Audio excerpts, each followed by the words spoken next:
liberty and justice for all. We have a roll call, please. Note for the record that all council members are present except Councilmember Conway, who will not be joining us this evening. The new business item is the general plan update, conservation element.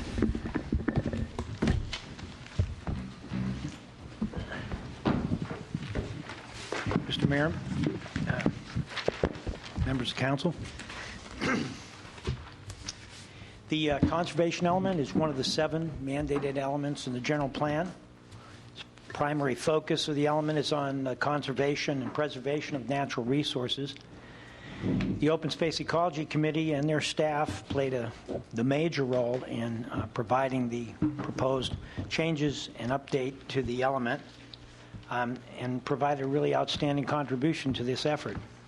For the most part, the Planning Commission strongly agreed with the recommendations of the committee.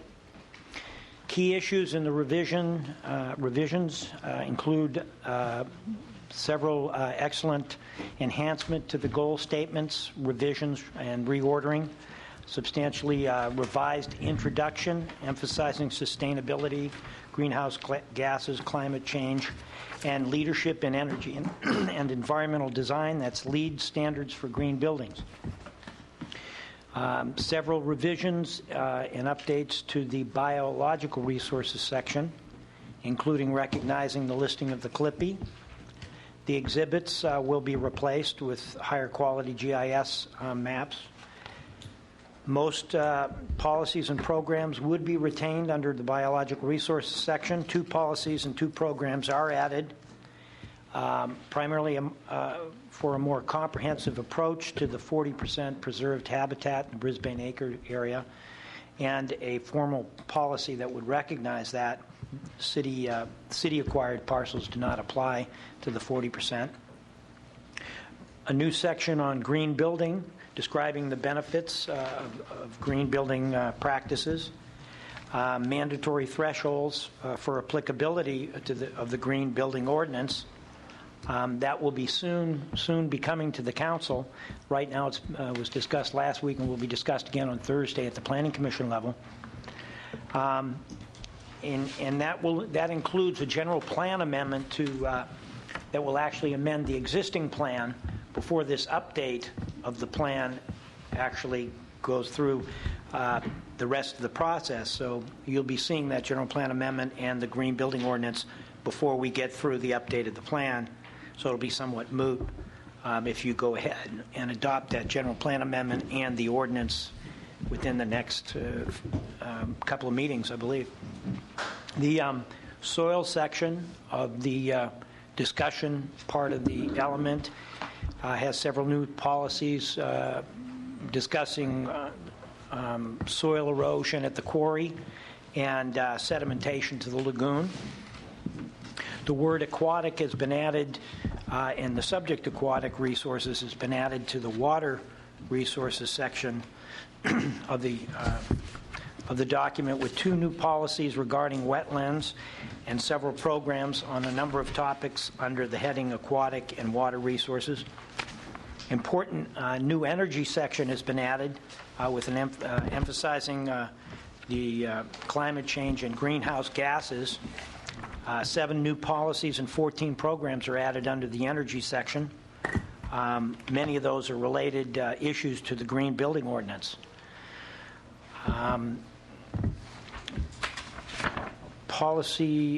The solid waste section has been, the introduction to it has been reworded and revisions to the wording of policy 143 and several new programs have been added.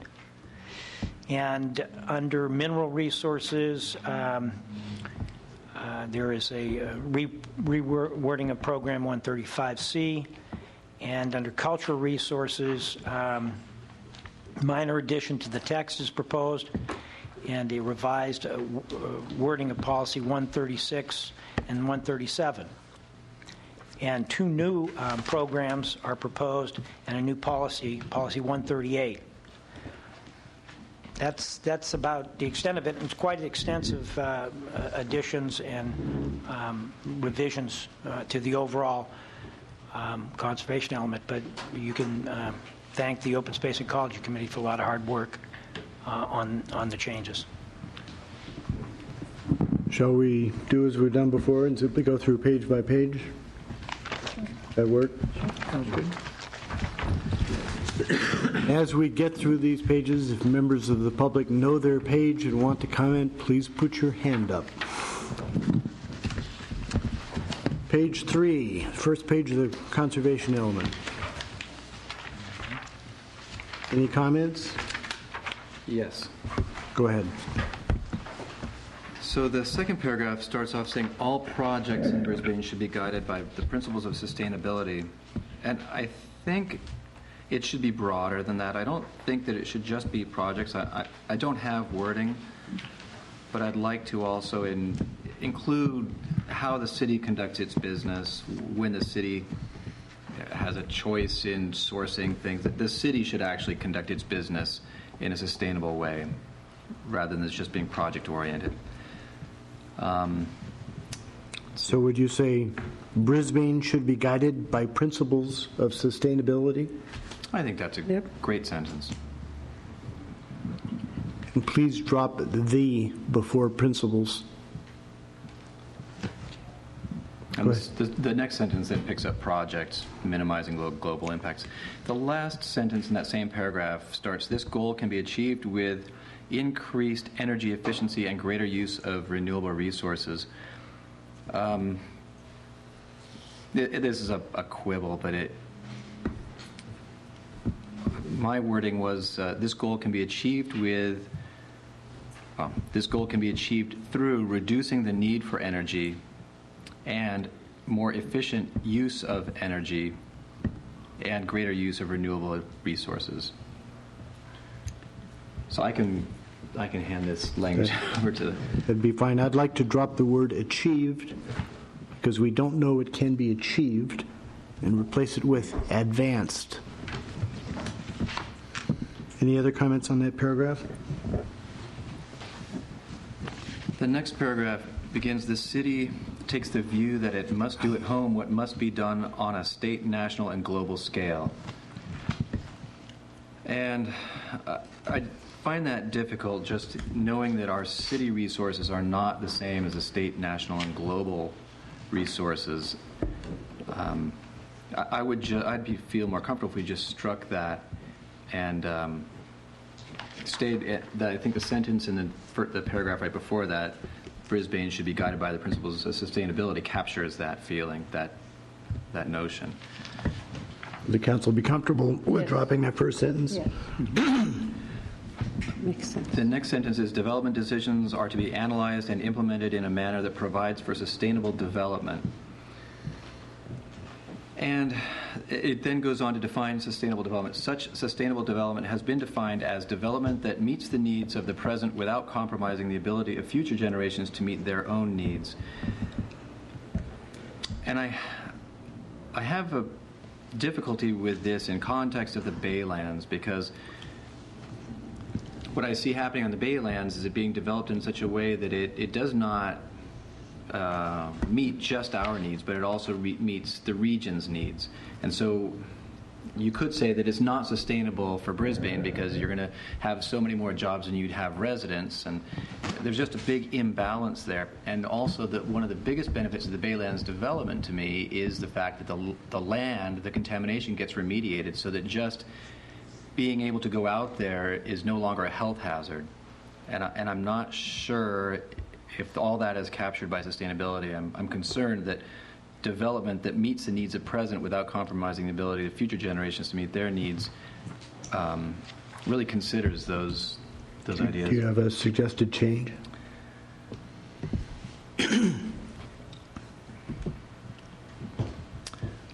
The only change that I came up with was softening the sentence that begins, development decisions are to be analyzed and implemented in a manner that provides for sustainable development. May I offer a suggestion?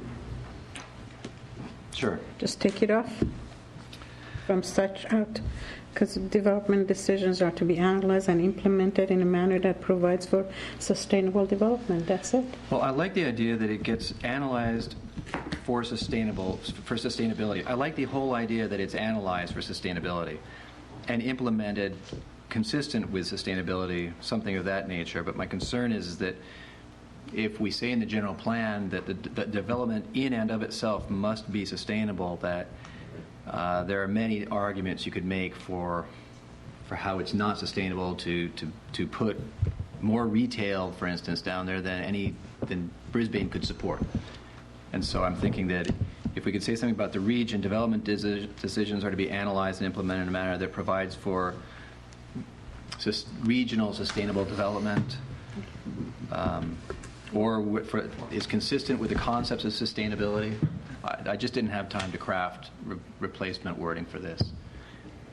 Would you put local and or regional sustainable development? And sure, yeah, because it doesn't just apply to the Baylands, but that's the site that kept cropping up in my thinking when I was thinking about this. The others okay with that suggested wording? In that sentence that reads, development decisions are to be analyzed, we're going to analyze development applications, not decisions. We'll make decisions. Anything in the next paragraph, beginning since the last general plan? I was going to suggest that there be an introduction to what green building is before launching into the Green Building Council developed lead. Just some general introduction to what is green building. I would echo that suggestion. Is that okay with everyone? Okay. And then that's the fifth line, framework of assessing. Please change that to framework to assess. And change the word meeting to meet. Anything else on that paragraph? I'm fine. Anything else on the rest of this page? Nothing. Moving on to page 4.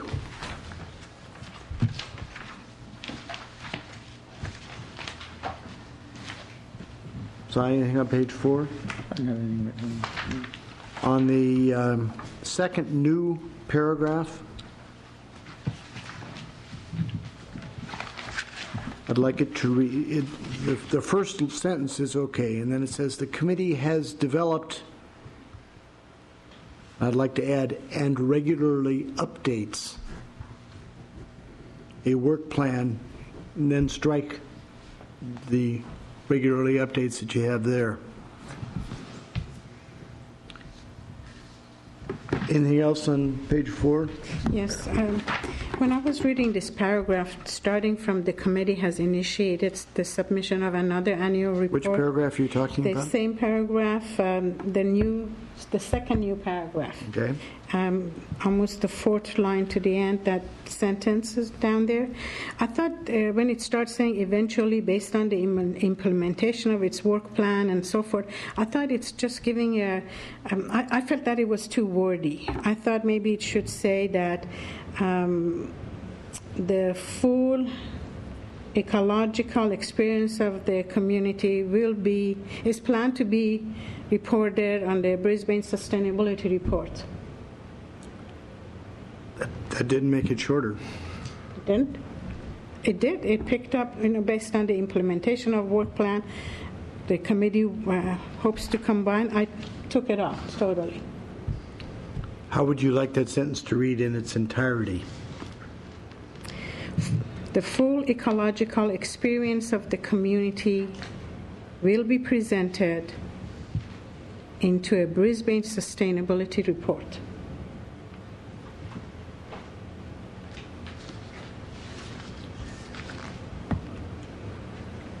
Anyone else support that change? Can you read it again? Yes. Thank you. That eventually from there. Mm-hmm. Mine says the full ecological experience of the community will be reported into a Brisbane Sustainability Report.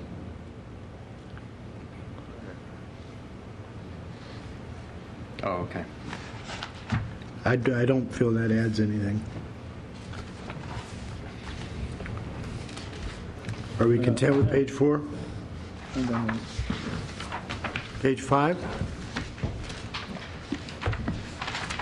The only thing on page 5 I have is that very last sentence of the paragraph. San Bruno is exceptional natural resource with a variety of flora and fauna. Shouldn't that be an A there, an article? Or of? A variety of flora and fauna. Of, with a variety of. Right.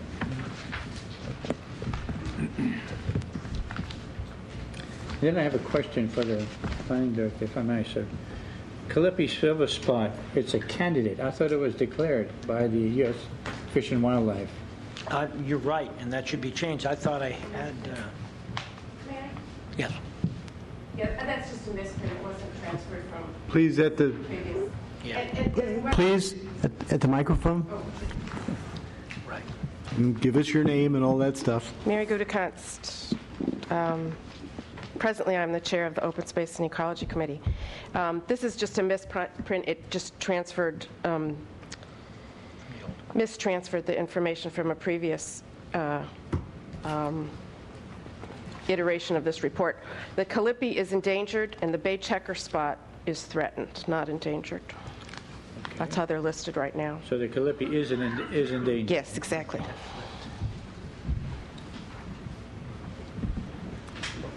The first line of this says the general plan area contains. General plan area. I'm fine with that. I'm sorry. Any other changes on page 5? No. Page 6? Page 7? I'm okay. Now, page 8 and page 9 and page 10 and page 11 and page 12 will all be replaced. With updated maps. Moving then to page 13. Any comments on page 13?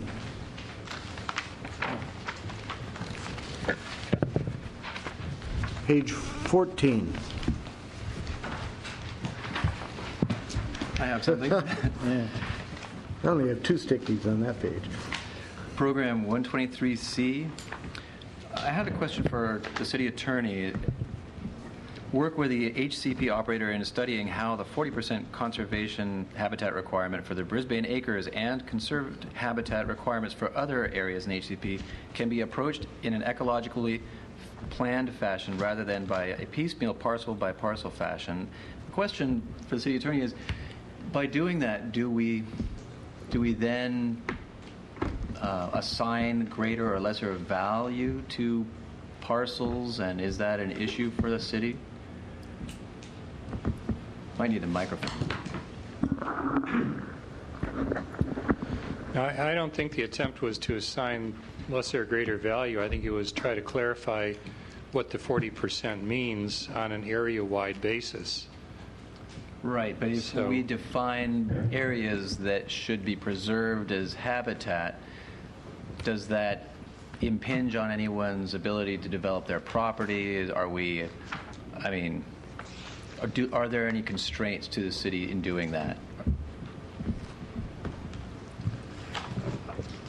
Not that I can specifically identify. You really have to look on a case-by-case basis. It might actually provide more flexibility because we can see if we're getting more in one area that may allow us to focus the development in areas that are less valuable as habitat. So I think the intent is to deal with the area as a whole to the extent we can, and then focus the development in those portions of the HCP that have less habitat value. So there's no concern on your part with takings? No, not really. Right. We're still allowing people to develop. We're really talking about how much has to be allocated for open space and habitat preservation. Well, that's where I'm confused, because the wording here seems to me to say that we're looking at the privately owned parcels in the HCP. But I don't read that as meaning we're going to be depriving someone of all economic use of their property. Again, I guess we'd have to look at some specific examples, and of how that would be applied. But I don't read this as allowing the city to say, well, because you have high habitat value, we're not going to let you do anything with your property. It's just a matter of trying to determine what constitutes the 40%. It's not an easy determination, but I think the idea here is to try to deal with the whole area rather than individual sites, because we might end up actually with less habitat doing it that way. Are you with me that this doesn't jump out of the language? No, it No. doesn't. To me, the language, I agree. To me, the language says that we're going to look at the available parcels that are available for development by private parties. I agree the language is a bit obscure. And, if we- With all of us in agreement on that, can I suggest it be rewritten, and then when we see this again, it be highlighted for us to specifically look at? Does that work for us? That would work for me, sir. But I would like to ask a question while we're on this subject, if you have time. Please. I think we have time. Thank you. Bill, you mentioned this in your staff report as well. What is the problem with the properties that we purchased up there? We purchased them for the purpose of keeping them in open space as a buffer to the HCP and also to prevent people from developing the parcels. Now, the funding of these parcels was not entirely done by the Fish and Wildlife, was it? We had to put in some money of our own too, didn't we? There's parcels that have been acquired through grants, which have these strings already attached. And then there's the question of parcels acquired with the city's own money, Right. not with the help of another agency, and whether they should be count towards the 40% or not count towards it. The kind of unwritten policy that I think has been raised on a number of occasions through this process is that implying that the city already had a policy that those parcels do not count towards the 40% preserved habitat. But as far as staff knows, there is not a written policy to that effect. So there is a policy proposing that. Maybe we can shortcut that. Is anybody on the council of the view that any private landowner up there should get any credit for the city's purchased open space? no. Is that clear? It's a more succinct way of looking at it, yes. So if you have to play with this language to express that, you can do that? Correct. If we've answered Councilmember Bologov's. Yeah, I was just confused about this 40%, because and further on, there's a note that goes on to say that yes, no, they don't count because they were funded by U.S. Fish and Wildlife. Well, that's not true, because some of those parcels will be funded with taxpayers' money. Correct. And to say that to say that we're going to further restrict you on parcels that we bought with your money, but when there are no, there are no restrictions. Well, 40% conserved habitat requirement, it becomes an issue of whether parcels acquired with grants can count towards it, and the granting agencies don't allow it to be used as offsetting mitigation measures. So then the question becomes with the parcels purchased from the city's money, exclusively from the city's money, should that also count towards or not count towards the 40% conserved habitat requirement for the Brisbane acres that would otherwise apply to private property owners when they come for development? Correct me if I'm wrong, but I think the sense of the council is that property up there that the city has bought should not be a credit against anyone else's obligation to provide open space. No argument. We're all clear on that point? Clear for me. So, okay. I think both sections need to be clarified. I think everybody is in agreement on the concept. It's the wording is kind of confusing. I'm fine with that. If we come back with that one. On policy 123.1, there's a paren, the HCP's definition of the Brisbane acres administrative parcel is different than the city's definition. Is that language you're proposing to leave in there? No.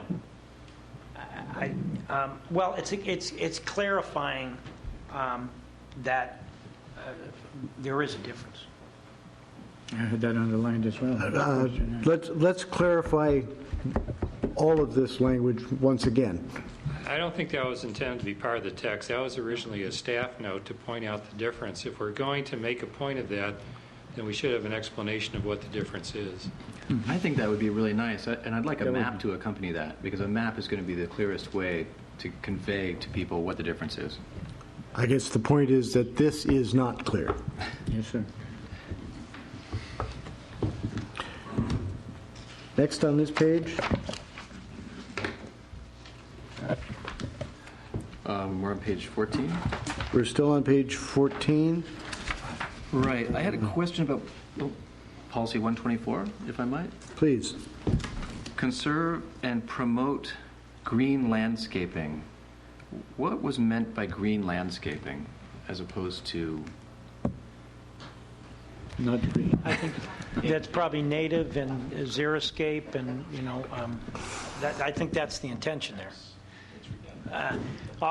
It is probably a low water use and native type Maybe of we planting. could say So that I think it instead. would be, yeah. I think that could be said better. So it would say something like conserve and promote naturalistic, low water use, xeriscape landscaping rather than green landscaping, because I think that's counter to what our true objective is. I also had a question about program 124A, consider identification of heritage trees throughout Brisbane. Has that been done? Don't we did complete some task like that in the last general plan, didn't we? And we have a list of trees now, and do we, are they called heritage trees, and how does that synchronize with policy 125.1 below that says protected trees? Could we just, I'd like to choose one term and apply it. And define it. Right. And then apply it. And you'll be shocked that my next question is, does this include eucalyptus trees? And you know what my point of view is. Please. This was added after some discussion from members of the public at the Planning Commission, 124A, that there were members of the public who wanted to see particular trees that were not included under the protected tree ordinance, protected as heritage trees. And what trees would And those so, be? Trees they like. I mean, there would have to be a process, but, essentially there are people who are, have particular trees that they think, have a lot of meaning for people, and they'd like to see them protected. And so that's where it came from. It's not intended to be the same as the protected trees, which are essentially native, which are the bigger native trees. If that's... The other issue that came up in the discussion at the Planning Commission was about nuisance trees, including trees that cause a lot of health problems for people, especially acacias, but not just those. And I think that's... I think that was one of the things that was addressed in policy 125.1, but maybe not clearly enough, that members of the public wanted to see a tree policy that included moving towards getting rid of these health hazards. I would suggest that, please, Fred. Through the chair, just for clarification, one of the categories of protected tree in the ordinance is any tree that's been designated by the City Council as a tree having special ecological or scenic significance to the community. So if, for instance, there's a tree that's known to be a nesting site for herons or something like that, that can be identified, and by the council can take action to have that tree designated a protected tree as well. So far, there are no such designated trees, but that process is in the current ordinance, so it does provide that. It strikes me that policy 124A can be rewritten to state more clearly the concept that's sought after here. Right now, it's internally inconsistent. First of all, we have no definition of heritage tree. Plus, if they say including but not limited to protected trees, what Fred has just described was a particular definition of a protected tree. So, my suggestion would be to take out the reference to heritage trees altogether, because we don't have that term in our tree ordinance. Maybe elaborate on what we mean by a protected tree. That sounds good to me. I think the action item is further staff discussion, and this will be highlighted when we see the final.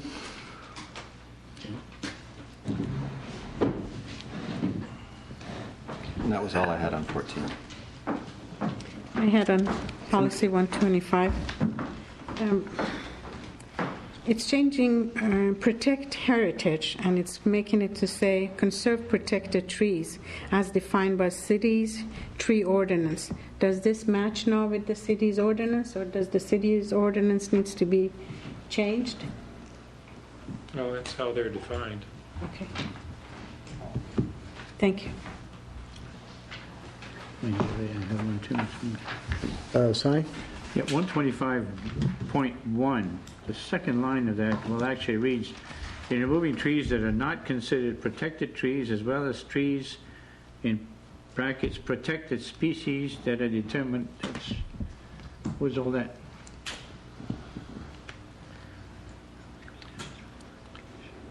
I think that's explaining you can take down a protected tree if it's a nuisance tree. Well, as long as we're rewriting to be consistent, Let's look at that one. we might look at this one to be consistent as well, so that whatever gets written is consistent amongst all these. Yes. I'm not sure. I'm not sure. Yeah, we can rewrite it to make more sense of it. Good. Anything else on page 14? Please. And please give us your name and all that. Hi, council members. Ken McIntyre, San Bruno Mountain Watch, county resident. Policy 127, I think could be worded in a way that might make it easier to determine where it says compatible plants that are compatible with natural flora. There's a invasive species council. There are lists of invasive plants, and to me, what they're trying to say is that encourage or discourage the use of invasive plants in landscaping. And, that's a defined list people can go to. And if later on it talks, I think on the next page it talks about, education, encouraging groups to educate the public about what they are, then it's a lot easier because those plants are already identified. I have an issue with that, Mr. Mayor. Please. I don't want to dictate to people that are, if this is what this applies to, somebody landscaping their yard and wants to plant roses or some flowers that are not compatible, I wouldn't want to dictate that to a private property owner that they can't do that at all. That's getting a little too far. May I?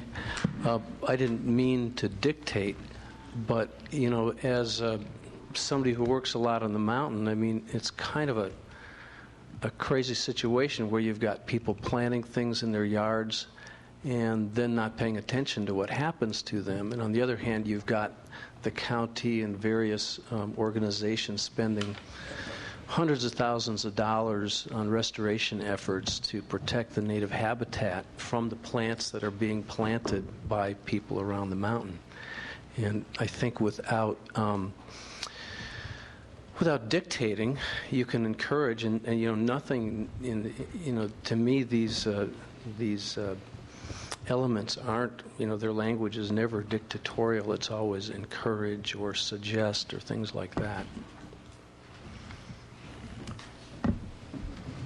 Please.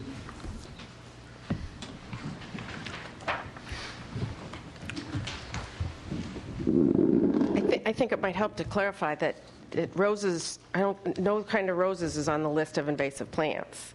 And there aren't too many flowering plants that are either. I think we're talking about eucalyptus and broom, which are, and there's still broom sold at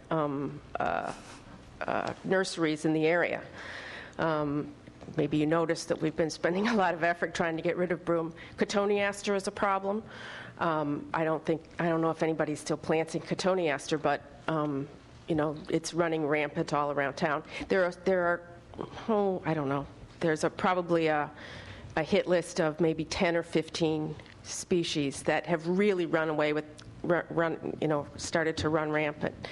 The California Invasive Pest Council is a kind of semi-governmental body that includes people from a lot of different areas. And I think the intention is just to educate people that, well, to say, one, that the city's not going to use an invasive plant, but to also educate people that these are harming the local environment.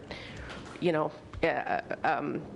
roses are not a problem. These other flowering trees are not a problem. I think we'd all agree that we like to see, you know, beautiful and varied gardens, and no one's saying that no one should plant not anything but natives. I mean, non-native plants, I think, are part of all our gardens, and we enjoy them. But there are a few species that are real problems, and we want to discourage their use. Thank you. And what you said is something that was missing from here. Now, I can agree with what you said, and fine.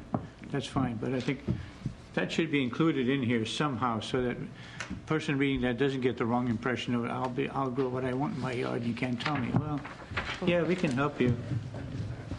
Thank you. Thank you very much. Si, if you'll share your thoughts with staff, and I suggest we have a further look at 127, although I note that it's been in the general plan for however many years, 13 years we've had a general plan now. So you'll discuss that with staff. I most certainly will. Thank you, Mr. Mayor. Anything else on that page? How about page 15? Yes, I'd just like to change the wording of the first large red paragraph under green building. It's just moving the word design from where it is presently to after the word methods in that first sentence, so that it would read conventional construction methods and design can produce buildings. Because the way it reads now, it's conventional design and construction methods, and so it sounds like a design method is the problem, but it's actually the design itself. That works for me. It's okay, but it Works for me too. And I would like to add the word, so at the very next sentence that begins, these buildings can be expensive to operate, I would like to insert the word, these inefficient buildings can be expensive to operate. Further down in that paragraph, about fourth to last line, sentence that begins, by contrast, green building design, construction, and operation techniques seek to address these negative impacts. I would just like to remove the words by contrast and begin that sentence with green.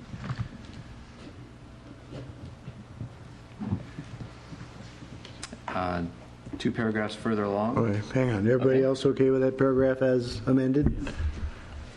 Yes, at the same time, are you going to also change it in here too? No, that made sense. Okay. The where it's Okay. later, it didn't have the same meaning. Okay. Okay, now which paragraph? Let's see. Begins one- green building design? Right, the third red paragraph. Green building design, construction, and operation minimize or avoid these adverse impacts in a variety of ways. For instance, green building incorporates energy and water efficient technologies. I was thinking that we could insert the words can include the following. So it would read, for instance, green building can include the following, and then list out the energy and water efficient technologies. Because one of the things about LEED and the way it works is that you get to pick and choose the things that you want to include in your green building to get it a rating, and it doesn't necessarily mean you have to incorporate all of those things. Everybody okay with that suggestion? Anything further on page 15? I have one, Mr. Mayor. Please. So in that same paragraph, or second one from the bottom, it says green building also promotes long-term economic efficiency and results in buildings that are built to last.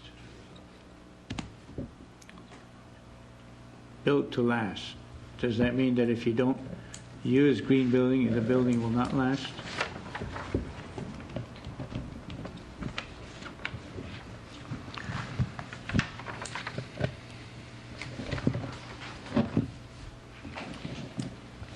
That was a question. No, I don't think that necessarily makes sense. Okay, so we could correct that? Yeah, we can correct it. How are you going to correct it? Or drop it if you want. So I don't have a problem with the green building also promotes long-term economic efficiency. Then period? Period. Well, I think one of the notions about green building is that if you can make the building last longer, that's also a benefit in that you don't then have to tear it down and find a place to dispose of all that material and then harvest new materials or mine new materials to build a new building. So I think the longevity of the building is an aspect of green building that people can choose to incorporate. Yeah, but you're probably right, but I don't get that from here. There's a pretty short and it says results in buildings that are built to last.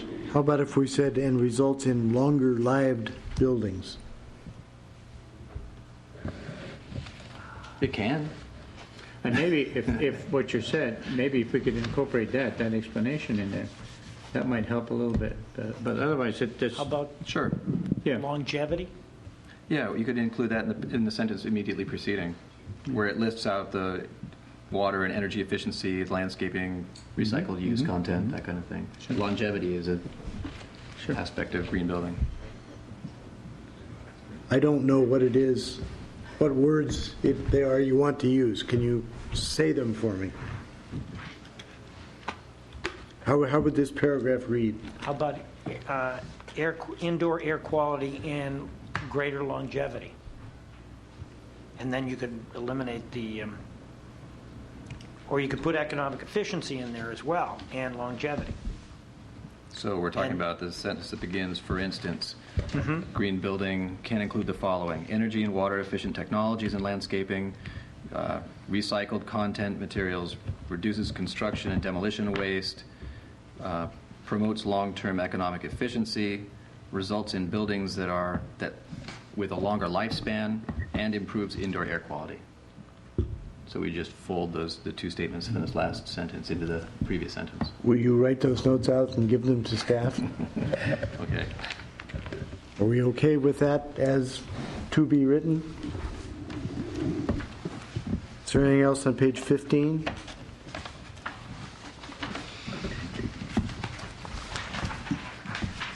Any changes on page 16?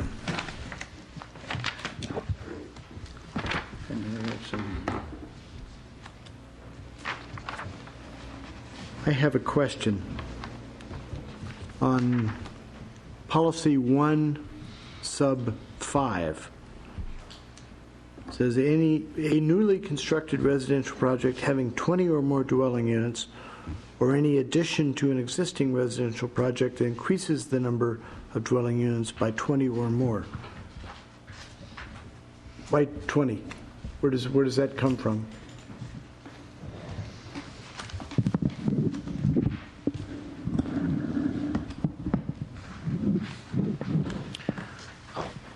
When the Open Space Ecology Committee was kind of wrestling with what is the threshold for projects that would be covered by this ordinance, there was a lot of discussion given to projects that would be developed by kind of smaller scale, small business type contractors.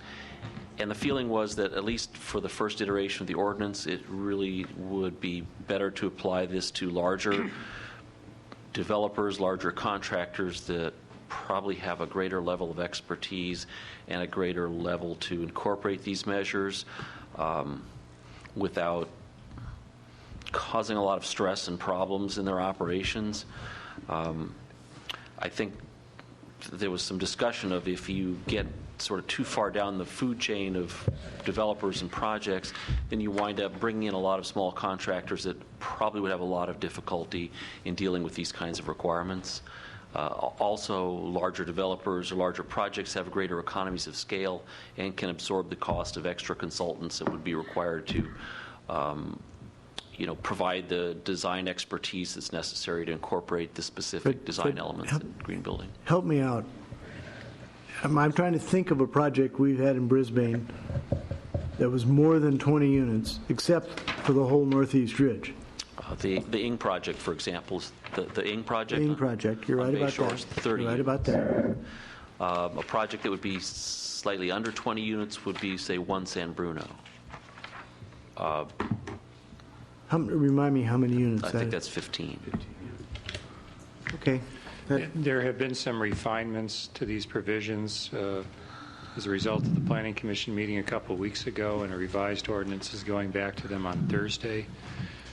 So this section has been changed a little bit, but one of the concepts was that if you're dealing with a developer of a major project, then, as Fred explained, that person may have a greater capability. So one of the refinements is that if you are adding units, and those units, when added to the existing number of units, is more than 20, then you need to comply with the green building as to the additional units.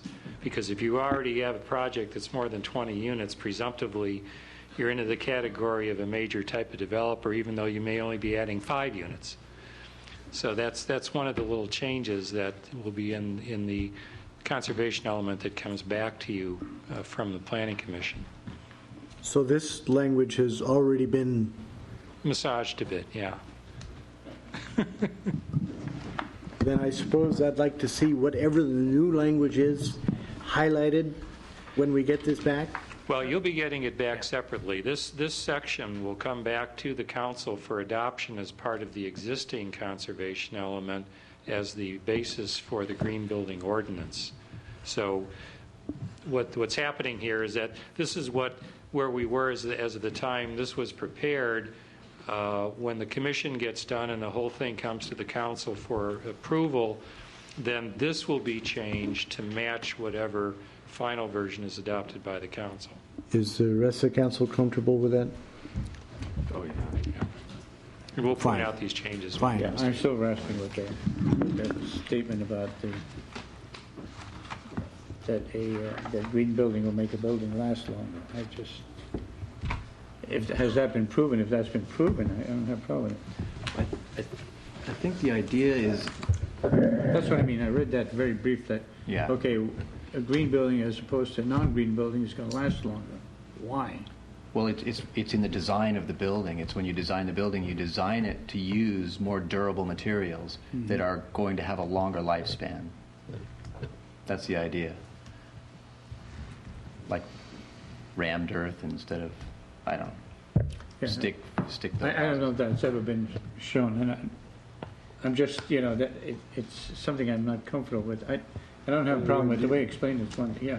Do you want to wrestle with this some more? Sure. Why don't I wrestle with this? Okay. I'll bring it on. I think we're on page 17 now. Yes, sir. Any comments on that page? Yes. Program 129C. This is encourage property owners to preserve natural landforms, adapting building design and landscaping to minimize soil disturbance and to keep excavation to a minimum. Certainly, when I was on the Planning Commission, this was always a goal, but with every new house that gets built in these infill developments, I'm observing that there's more and more excavation. And I'm not sure anymore that in and of itself it's a bad thing.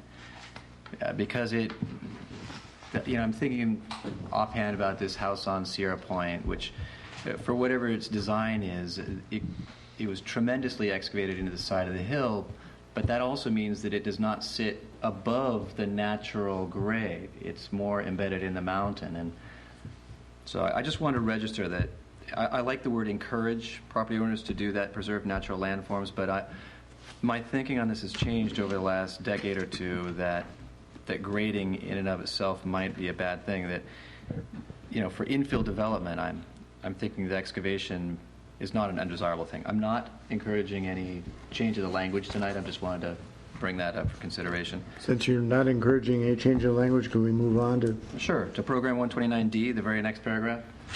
This says, investigate and encourage, when appropriate, the use of permeable paving materials to reduce erosion and recharge groundwater tables.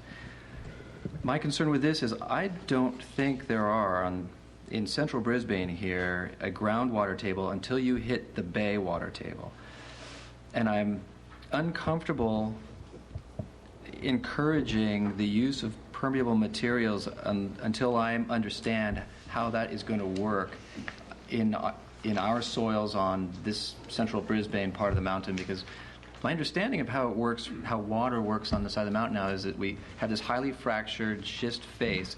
Water permeates down 2, 3, 4 feet into crevices and cracks, travels along horizontally until it comes to the surface again, and then goes back down into cracks. And I'm concerned that if we make our roads out of a permeable surface, we encourage more of this this shallow water infiltration. And my own house has a perimeter foundation, and it was built in 1960, and I could actually put my hand underneath the back of the foundation. And so if you have a lot of water in that first couple of feet of soil, I'm concerned about what it would do to the stability of houses, these older houses in Brisbane, which we have a lot of.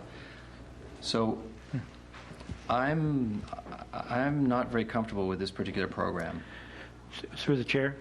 Please. The Public Works Director had concerns as well with that, and it's why the wording became investigate and encourage where appropriate, so that it'd only be where it would serve some useful benefit in terms of that of recharge. Because, as the Public Works Director said, there's no substantial evidence that most of the residences in Brisbane are on top of a rechargeable aquifer. Right, and I have concern that it would contribute to land slipping, actually, and the destabilization of houses and roadways. So I could live with the word investigate and remove encourage. Investigate the use of permeable paving materials to reduce erosion. And also, I think about when they dug up that ditch down on San Francisco Street, when they repositioned the 5-foot diameter San Francisco water pipes right there. And when they dug that ditch, about 4 feet down, 5 feet down, they hit water. They had pumps going on that thing day and night. There's so much water there. So I'd also be concerned with delivering more water to that water table, especially at high tide. But if we just struck the words and encourage where appropriate and said instead, investigate the use of permeable paving materials to reduce erosion. Is the rest of the council comfortable with that suggestion? Yes, sir. Yeah, well, we could. You've got it, Bill? Mm-hmm. Anything else on this page? No. Page 18? Nothing. I had 130F and 130G. From Bay Area watershed plans, what are they? Page 18, program 130G is in George. Well, now, as I understand, there's a model being developed of the Visitation Valley watershed that extends from Daly City over into San Francisco and drains basically into Brisbane. So, I mean, I know that's correct. Under development right now. Okay. Is that the Bay Area watershed plan? Well, I think that's a generic. I think it's watershed plans, information from Bay Area watershed plans. If there's another one that's out there, we should use it too. Okay. And the Bay Area estuary plan, how would that affect us?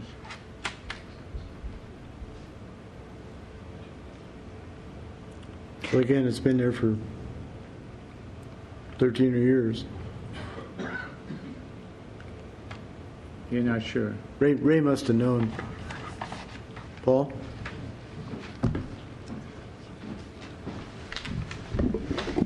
Paul Buscal, Brisbane resident. I'd like to refer to the second full paragraph at the top of page 18. And if you don't mind, I'll read that paragraph.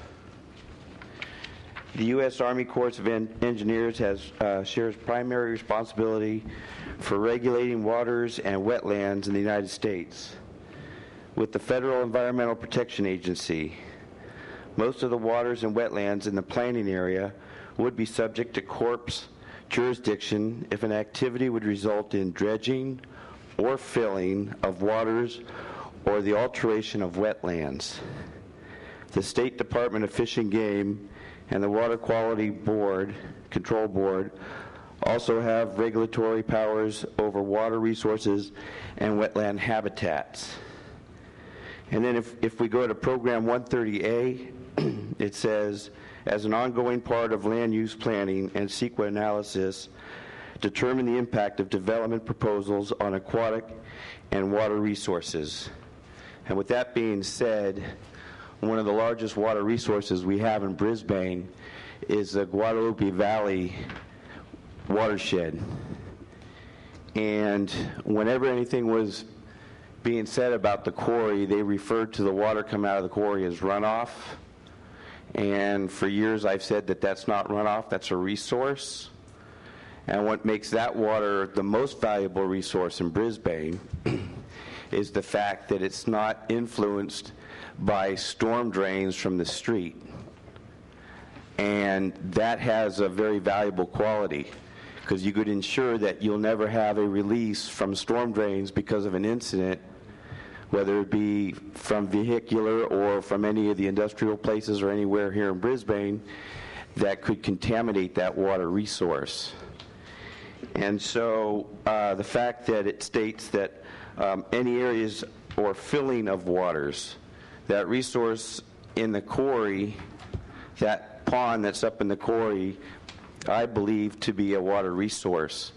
And the fact that that would be filled could fall within the jurisdiction of the Corps or the State Department of Fish and Game or the Water Quality Board. So I have a little problem with the way this is worded, in that the quarry water resource was never acknowledged as a resource, but just mere runoff. And as we all know, there was talk about dealing with the sediment issue that comes from those areas, which is the largest contribution to silt in the lagoon, was to build and recreate wetlands in Owl Canyon. And I don't know if that's been put on the back burner. It's possible, but it's still a good possibility for anything that happens in the quarry. But they called it runoff, and we need to readdress that issue, and the fact that the impact of development could affect a water resource coming out of the quarry. Thank you very much. Thank you, Paul. So San Francisco Bay Estuary Plan is... So, through the chair, Please. The staff will check on the status of the estuary plan. This was a program that was put in there 13 years ago. Okay. And so we'll check and see what the status of the estuary plan is. This was a program that, after the plan was adopted, to determine whether any amendments would be necessary to be consistent with that plan. I don't believe any amendments have been made, so perhaps when staff checked it 13 years ago, it was consistent with it, so it never really went anywhere, but So you'll double check. check the status. You'll check that? Thank you very much. Is there anything else on page 18? Please. Hi, Ken McIntyre. I would like to second what Paul was saying about the Guadalupe watershed as being a resource, and it's not addressed in here. It was discussed at the Planning Commission level. We've got the preamble to this whole conservation element talking about global climate change, and one of the pretty surefire predictions between climate change and population expansion in California is going to be a tightening of the water resource, and we get all ours from Hetch Hetchy right now. But why not begin to consider that as a water resource? could be an emergency resource, could be that it could ultimately be used for landscaping. But it seems like it's missing something not to address that in this part of the conservation element. Thank you. Anything else on page 18? Is page 19 another one that's going to be changed? Excuse me? Is page 19 to be Yes, updated these or no? maps. Same with page 20? Correct. We get to page 21. I have some scribbles. Policy 130.5. Include wetlands restoration in development mitigations, especially in the Baylands Plan development. I'd like to add the word creation after the first wetlands. Include wetlands creation and restoration in development mitigations, and then I'd like to add where feasible before the phrase especially in the Baylands Plan development. Creation and restoration. Right. So include wetlands creation and restoration in development mitigations where feasible, especially in the Baylands Plan development.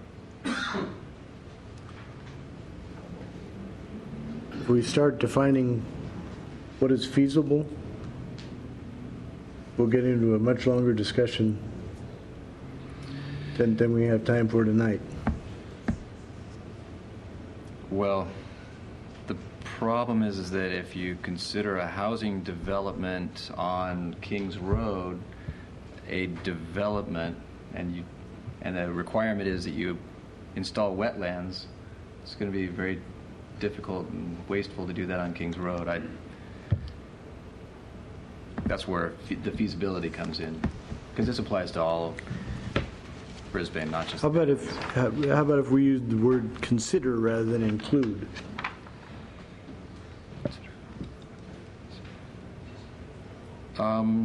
Sure. Consider mitigations. All right. So consider wetlands creation and restoration in development mitigations, Dropping the feasibility. Well, now feasibility is part of the CEQA process too, is it not? Isn't feasibility something that's considered when you do your CEQA review? So feasibility is So it's some built- sort of concept that's. If it's a mitigation measure, it has to be feasible, yes. So but that's built into CEQA, right? Yes. So you don't have to build it in here, unless you want to, Assuming that every project undergoes a CEQA review. which is not correct, of course. Right. Yeah, so that's why I'm back to feasibility. Would you like to restate the sentence you'd like to have in there? Include wetlands creation and restoration in development mitigations where feasible, especially in the Baylands Plan development. What did you have? You had consider. Consider rather than include. Mm-hmm. And you struck feasibility. Well, feasibility wasn't in there at the beginning. You added it. That's right. So consider wetlands, creation and restoration in development mitigations where feasible. Right. I had that in there for developments, residential or smaller developments that don't require a CEQA review. Okay. Consider wetlands creation and restoration in development mitigations where feasible, especially in the Baylands Plan development. That works for you? That works for me. Does that work for the rest of the council? Got it. Sherry no doubt has that quoted in all caps. I have more scribbles on policy 130.7. We have a no scribbles policy. This reads, take proactive wetlands conservation measures in light of the likely increase in sea level as a result of global warming. And I propose this language. Plan for wetlands conservation as information on increase in sea level becomes available. That works for me. Works for me, too. Yep. I had the same question. You got that, Bill? Those are all the scribbles I had on 21. Any further scribbles on this page? I do. I have an inquiry. The ratios, 130.1, last sentence, the ratios of restoration may exceed the regulatory agency's mitigation minimums. That sounds right, but what does that say? In other words, simplify it? Is some way to simplify that? if you're creating or restoring wetland, you can go beyond the minimums required by the Corps of Engineers. Well, that sounds so much nicer. Yeah. So sentence we'll to be reword that. sentence to be rewritten. Could you clarify for me, what does 130.5 say? It is Brisbane's preference that mitigation for any future wetland losses in Brisbane occurs somewhere within the jurisdictional boundaries or sphere of influences of Which one? 130.5. So, or yeah, it's 6. Correction. 130.6. Yeah. Okay. Okay. Wetlands occur somewhere within the jurisdictional boundaries or sphere of influence of the city of Brisbane. I suppose the concern was theoretically you could replace wetland losses as a result of a development somewhere else on the bay, and so, and maybe that goes back to the earlier estuary plan. I'm not really sure, but maybe it was. CEQA would not necessarily require that the wetlands replacement have to be within the jurisdiction. It could be next door or so forth. So I think that was the concern, that even though that was possible, Brisbane wanted it to be restored within Brisbane. And wouldn't it be our preference that it be restored within Brisbane if possible? If possible, yeah. The thing was, I was trying to picture in my mind, where could you restore wetlands in Brisbane other than the bay and perhaps the lagoon? For instance, when well, Levinson Marsh, I suppose. And the quarry, there was a seasonal wetland there that was discussed along Quarry Road when that project was up. So there may be some other pockets that we're not sure of. Thank you. I suspect the in Brisbane principle is one we're all comfortable with. Yes. Yes. Anything else on page 21? No. Page 22. You again? Yes, me again. Program 133B, require the responsible parties to mitigate sediments entering the lagoon as a result of development or commercial activity. My question is directed to the city attorney. Could this apply to residents of the Northeast Ridge if it is found that there is some tremendous amount of sediment finding its way from that development into the lagoon?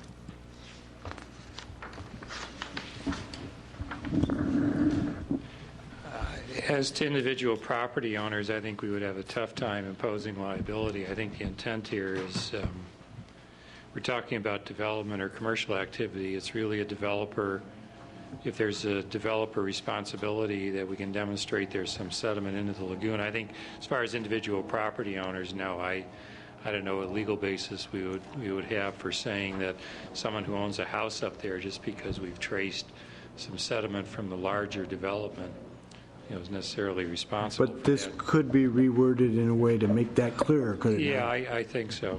I think it's got too broad a like scope. that, because it's my understanding that with environmental contamination, that a lot of time it's the present owner of the property. I mean, we have an example of that here in Brisbane, or over in the border in San Francisco, the Schlegel Lock versus UPC fight over who's the responsible party for that contamination. I just don't want to saddle the homeowners associations of the Northeast Ridge with the responsibility of mitigating sedimentation of the lagoon because they happen to have purchased properties in Northeast Ridge. That's my concern with this statement. So if it could be reworded so that doesn't happen, I'd be comfortable. Well, plus the individuals wouldn't even have the capability of doing that. So I think as a practical matter, we need to revise this. But government doesn't always restrict itself to what people are capable of doing. I'd like to reword Program 133C. This reads, require all development, especially that involving grading, to exercise strict controls over practices that lead to avoidable off-site migration of sediment. I was thinking that it might be more direct and understandable to say require all development, especially that involving grading, to exercise strict controls that eliminate... Excuse me. Bless you. To exercise strict controls that eliminate off-site migration of sediment.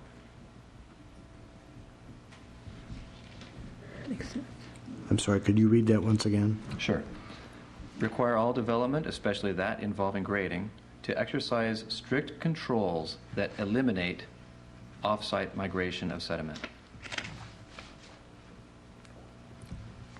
Comments, questions? It's Okay. seems to work. The next program, Program 133D. This reads, request that San Mateo County require the quarry as a major source of sediment for the lagoon to closely monitor its containment systems, to ensure their effectiveness. And this is language from the old general plan, the 1992 general plan. Was the quarry identified as a major source of sediment for the lagoon? I mean, have there actually been sediment studies of sediment that flows from the quarry to the lagoon? I don't know. Through the chair, we'd have to answer that. The Public Works Director probably would have the answer to that. But Okay, I'm that's fine. This will come back. I'll get the answer then. But maybe he could be given some forewarning. Program 134E, study the feasibility of bioremediation and other methods for remediating contaminants and remediate contaminants to the highest standard possible. So my concern with this is that if we say remediate contaminants to the highest standard possible, that's the housing standard basically. And so if we insist that all contamination be remediated to a standard that permits housing on that site, we might end up with housing on all those sites, and I am concerned with that. I'd like to eliminate the language saying remediate contaminants to the highest standard possible. I think I'd be more comfortable having staff consider that concern and do whatever research is appropriate in coming back with another recommendation. Does that work for you? Okay. I mean, as long as there's some discussion, the staff level discussion that we get in a report, because I don't know that I hope everyone appreciates the concept. You want to see it studied and a recommendation made, a written recommendation. Right. Through the chair? Sure. Please. That was a Open Space Ecology Committee recommendation. That came from the committee. That wasn't a staff recommendation per se. Well, that program wording. all right. What I think we're hearing is we'd like staff to look at it and report on it.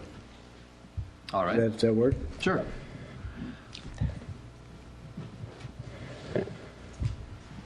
That's all I had on page 22. I had one, Mr. Mayor. So Please. In addition to those, and that was 134C, as in Charles.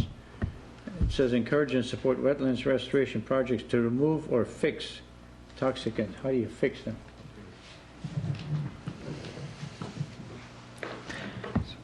Please.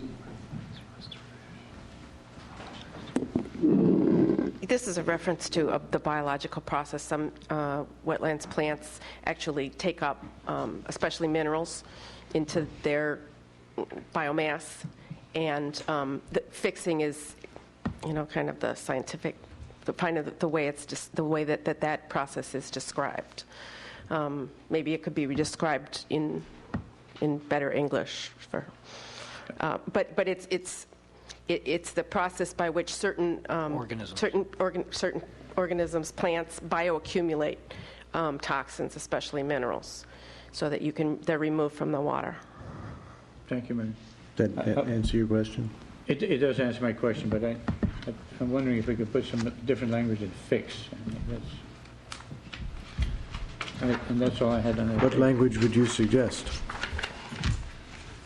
I think we have to spend a little more time on that. And what Mary said was, that there are ways to do this. I don't know. The word fix doesn't sit right with me. There must be another way to do it. Did you object to it 17 years ago? I wasn't particularly careful about 17 years ago. Yeah, well, the green building ordinance, it's not, the ordinance is separate from this. Can we focus on this? How are we going to deal with this? Right. Excuse me? But that's not the ordinance. Do you have a suggestion for how to deal with this question? No, we'll look at the best way to clarify that. Remove and fix, or fix, the way it's worded, as if some organisms might absorb and retain, but not remove. I'm not sure. So you'll clarify that in one manner or another. Mm-hmm. That's all I have, Mr. Mayor. Any more on page 22? Page 23? Mr. Chair? Please. I just wanted to note, somehow this leaked back in here. Staff had recommended that 139D be deleted, in that it seems to be requiring all new development to go beyond the standards and lead criteria. We're on page 23. Oh, excuse me, I thought you were on 24. Are there any suggestions for changes on page 23? Yes. Please. On policy 138.1, consider water and sewer rate systems that provide incentives for conservation while preserving the financial viability of the water and sewer enterprise funds. We do that currently. So I would like to suggest we say continue water and sewer rate systems that provide incentives. That work? Please do that. If we don't get too efficient again, as we did in the drought, then have to raise the water rates to compensate for the water we're not selling. Well, that's part of the financial viability. Yeah, I know. Part of the statement. It's officially a damned if you do. Absolutely. I know. Anything further on page 23? Yes, policy 138.2, follow the principles of sustainability in all matters involving energy to the greatest extent possible. And that seems amorphous, excessively vague. So I don't know. It seems like all of the salient points are captured, later. Is it later? Yeah, renewable energy, encouraging conservation. I don't know that this policy is absolutely necessary. I think all of its tenets are captured later. I could be wrong.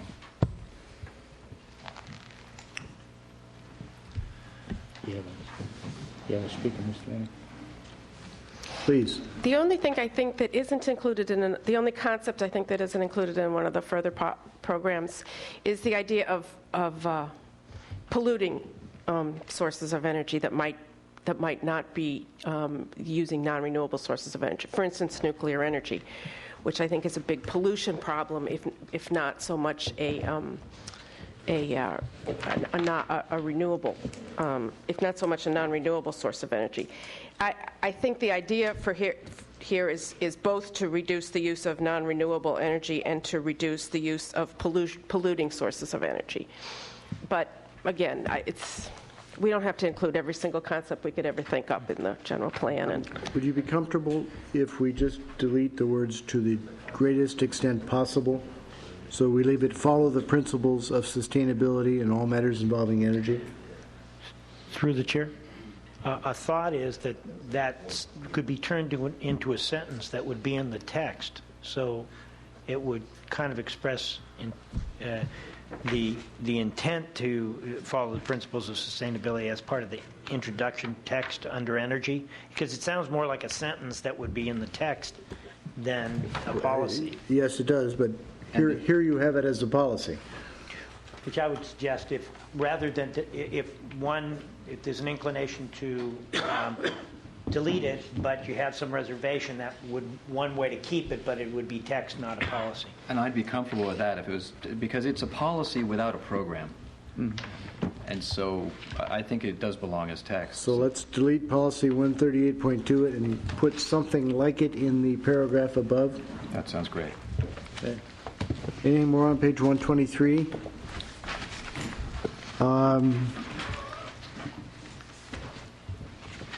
Just bear with me. We haven't adopted a green building ordinance yet. No. Then up at the top of this page, under paragraph Roman 9:4, domestic water, the third line reads, water conservation is an important part of sustainability and is addressed, is to be addressed. Or will. Something that imparts a future consideration.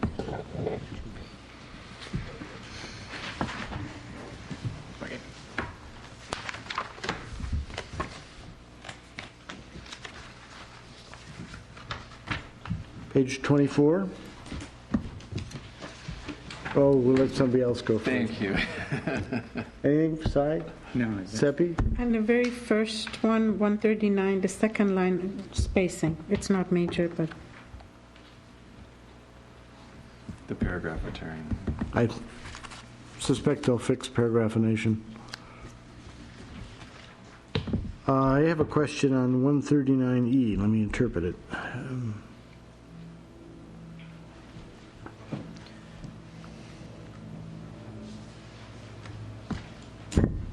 Yeah, 139E says, as appropriate, promote the use of geothermal energy for commercial and residential facilities. What would an example be of using geothermal energy for residential purposes?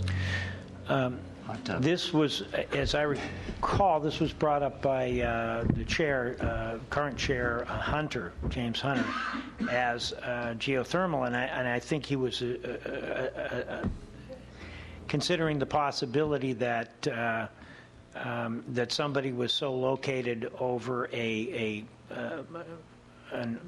thermal layer that you could actually drill and use thermal energy to heat as a heat source. In Brisbane? That was what he brought up, and I remember at the time thinking kind of maybe what you're thinking in Brisbane. Is there really any potential for that? Geothermal energy, and I didn't know that there wasn't. I doubted it, but I didn't know that there wasn't. So I think that it was left on the table. And This strikes me as something that's impractical, and we've got enough on the table. I would suggest deleting it. Sounds fine to me. Although there is, and this may not be geothermal, but I know that people are now drilling down tremendous depths to cool their houses. Actually, I think it even happened in New York City. Some guy in a brownstone, and I'd heard of this technology before, but you can. It's like it's a heat sink. So you send your warm air down to the center of the earth, or not center of the earth, but where the temperature of the mantle is 55 or 60 degrees, and you get that cooler air, coming back up into the house. So that might be another consideration. It strikes me that that's not a policy we need to put in the general plan, but can consider if anyone applies to do it. Yeah, it's interesting stuff. Anything more on page 24? Oh, yeah. Go ahead. Right, so program 139A, consider joining a green city program that has as one of its goals the reduction of greenhouse gases from the use of non-renewable energy in both stationary and non-stationary sources. So I guess, first of all, what are the choices in a green city program? I know that one of the goals is this reduction of greenhouse gases, and what is the stationary and non-stationary source? I didn't quite understand this.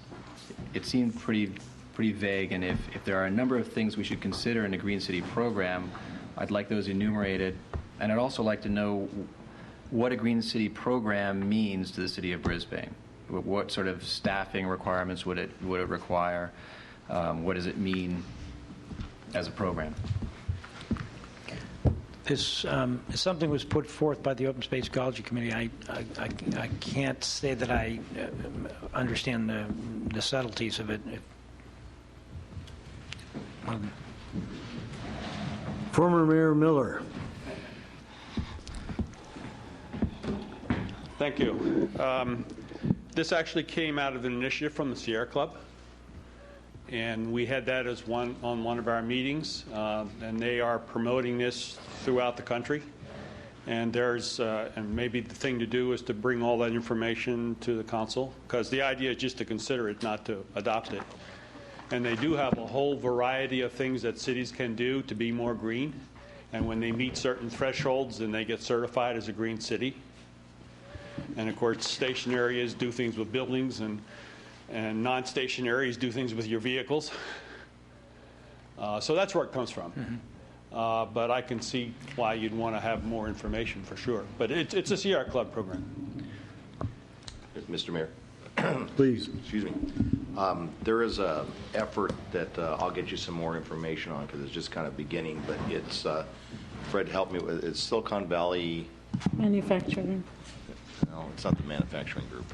Yeah, I'm drawing a blank on the exact title, but it's through, I think, the same joint Silicon Valley Alliance or the same group that's doing the Wi-Fi group throughout the area there. It's Renewable City Initiative or something like that. Anyway, Fred's been assigned to it. That's right. As of today. I mean, I think you've probably heard it through CK. Yeah. I understand that they sent a letter and was asking to have a representative from your staff to be part of that, and they showed us the list, and only a couple of cities, and they were that had already joined, and they were encouraging us to talk to the staff and assign somebody to participate. Talk to us, and we've already complied. Congratulations, Fred. And I promise before I go to the first meeting, I'll learn the name of the organization. But the point of it is that it's to kind of jointly look at the carbon neutral issues and initiatives, and it's the cities in San Mateo County and Santa Clara County. And there are a number of private businesses. Interestingly enough, Johnson Controls is one of them. I shared with the larger group the Brisbane City Hall's story of Johnson Controls. But anyway, they're one of the companies, and there are a number of other Silicon Valley companies. So I think we will be doing essentially what 139A is suggesting in working in a larger group and working towards kind of a common platform. Well, then I guess I'd like to get in this policy, have a little more description about what a Green City program is, maybe expand it to whatever this Silicon Valley group is, and so that I understand it when I read it in 10 years' time, and also maybe we can remove the single goal of reducing the greenhouse gases from the to me that seems unnecessarily specific. It just is, if you join one of those programs, and I'm sure they have a multitude of things they're trying to achieve. I don't know that calling out this single thing it confuses me, basically. So is that going to be an operating principle going forward? If you're confused, we don't do it? No comment. I'm about to declare a break. So, and before you get back into it, all of the programs under 139.1 should be added under 139.1. There should be 139.1A, not purely editorial. Yeah. Go ahead. 139A, facilitate the addition of renewable energy generating systems such as solar panels on existing homes and businesses.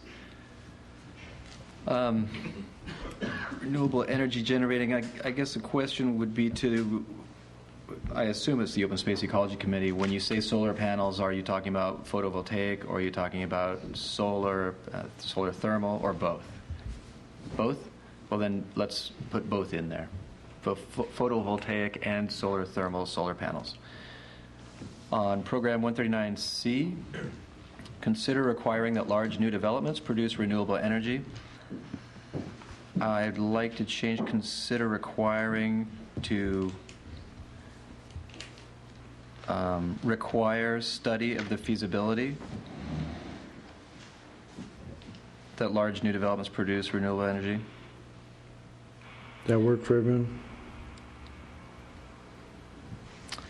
And I'd also like to add cogeneration to that program 139C, because I'm assuming that at some point out there there's going to have to be some sort of nighttime power generation or a boiler of some kind, and it would be nice to recapture that energy as well. So cogeneration, just toss it in there somewhere.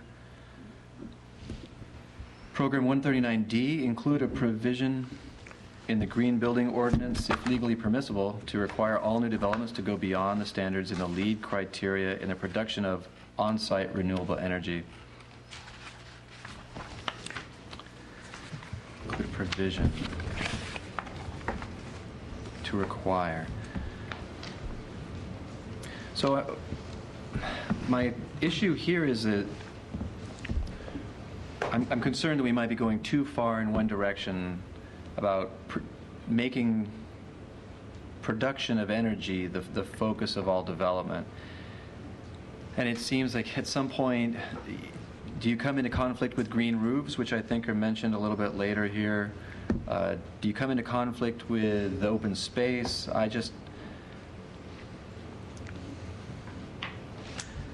It's the word require that concerns me. Through the chair. I think that came back into, staff had recommended that not be included, that we go ahead and with the council's, if the council adopts the green building ordinance, to see how that works before possibly requiring standards in excess of LEED.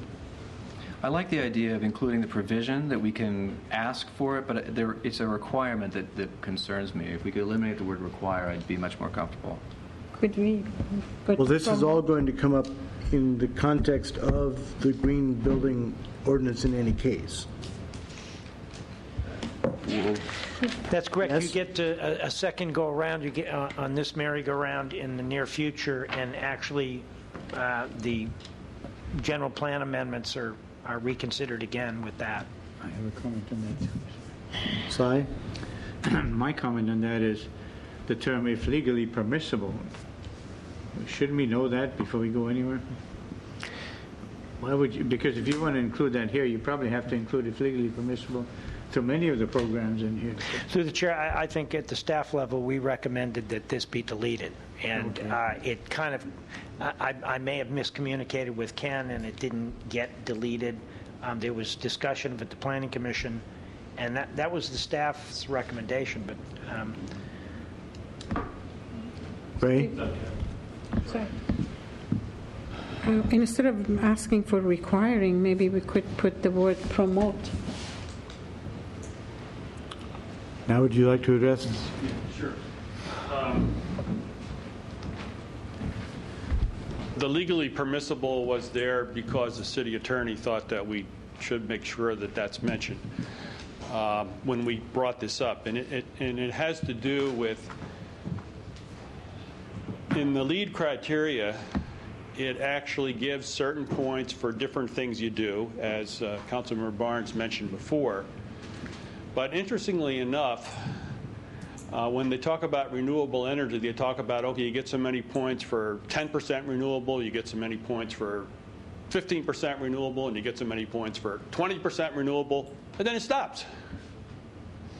And the city attorney, as we had this discussion, was concerned that if we were to say, okay, so maybe it becomes feasible in the future to do 25 or 30 or 40 or more percent, right?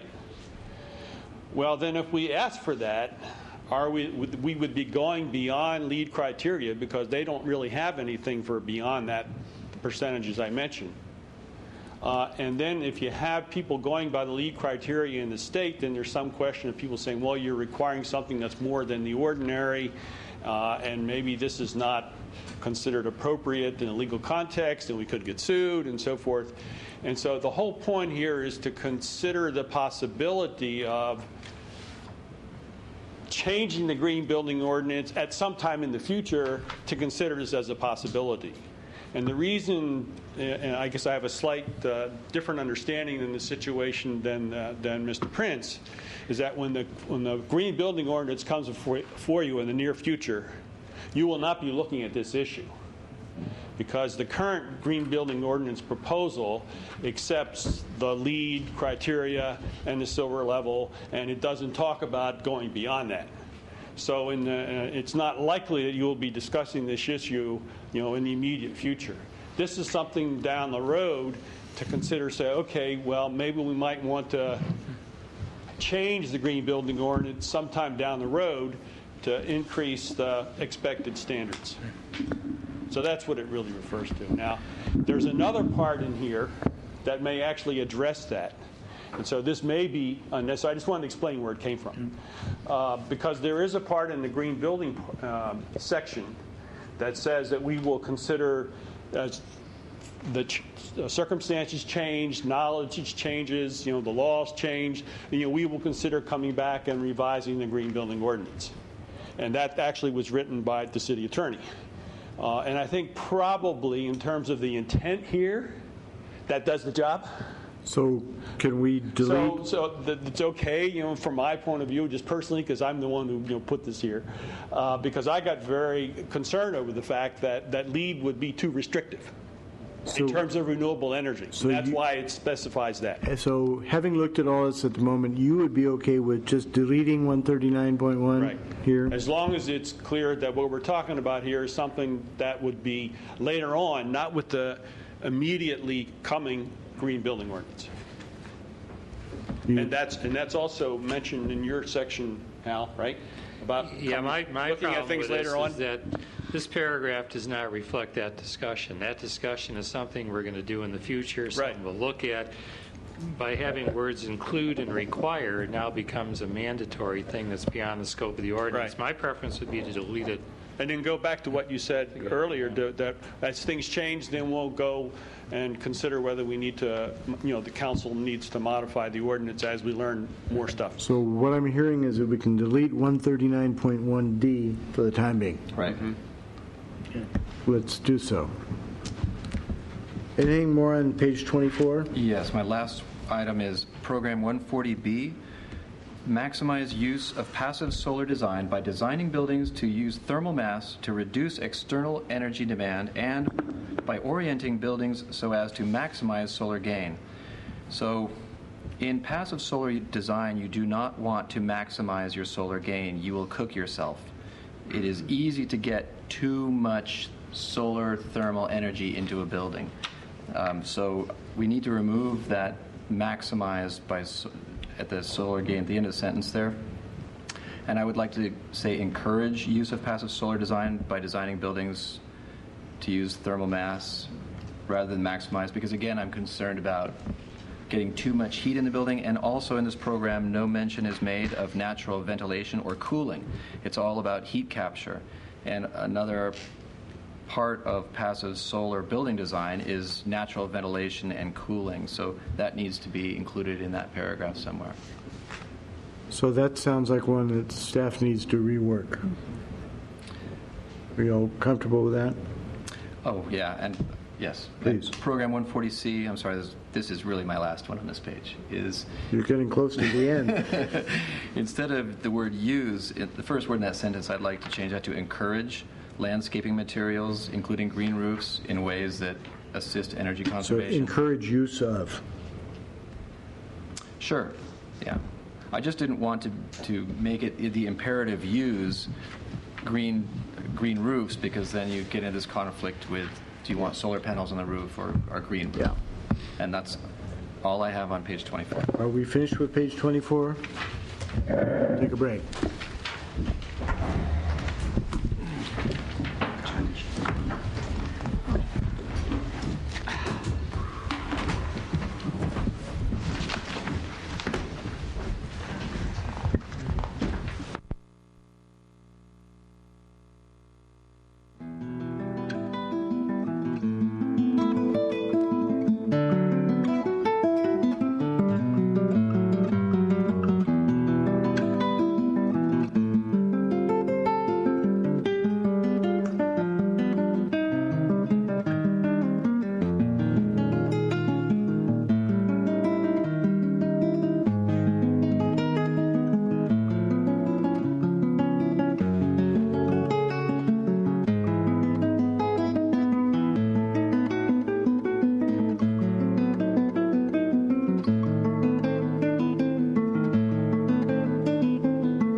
we'll proceed now to page 25. Si?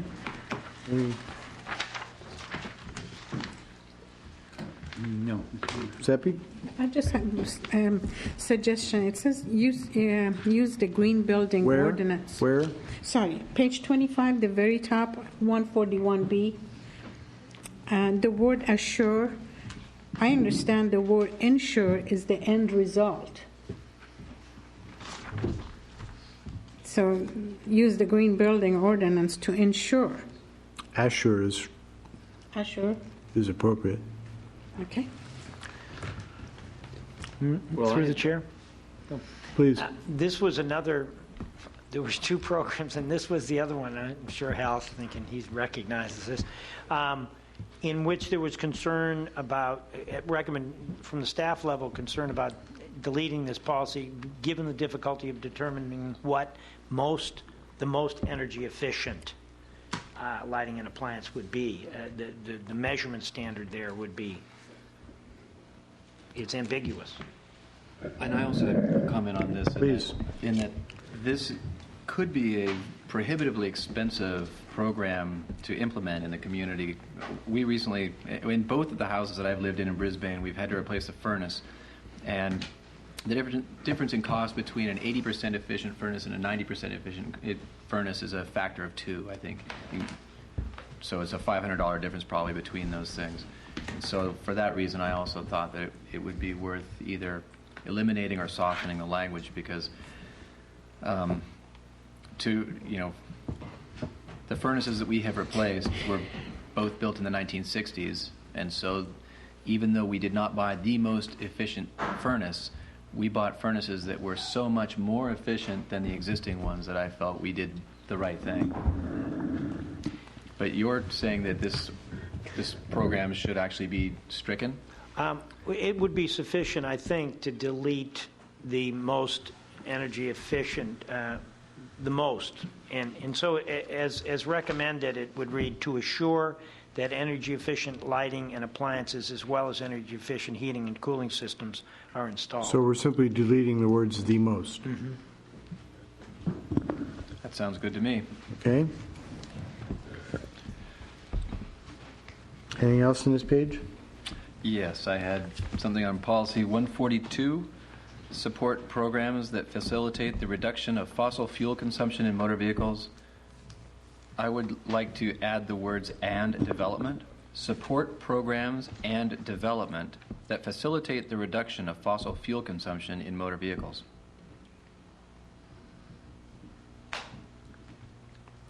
And so my thinking here is that, Baylands development, again, even though it's going to be far in excess of what the residents of Brisbane would necessarily be able to support, by having the development there close to other centers of population, hopefully that would reduce the number of automobile trips that everybody in the region has to take. Everybody okay with that addition? And policy 142.1, educate the public on the problems created by greenhouse gases from fossil fuel burning and dependence on non-renewable energy sources and how they can participate in their alleviation. Maybe if it's something like provide information rather than educate the public. How about provide information to? That sounds good. Thank you.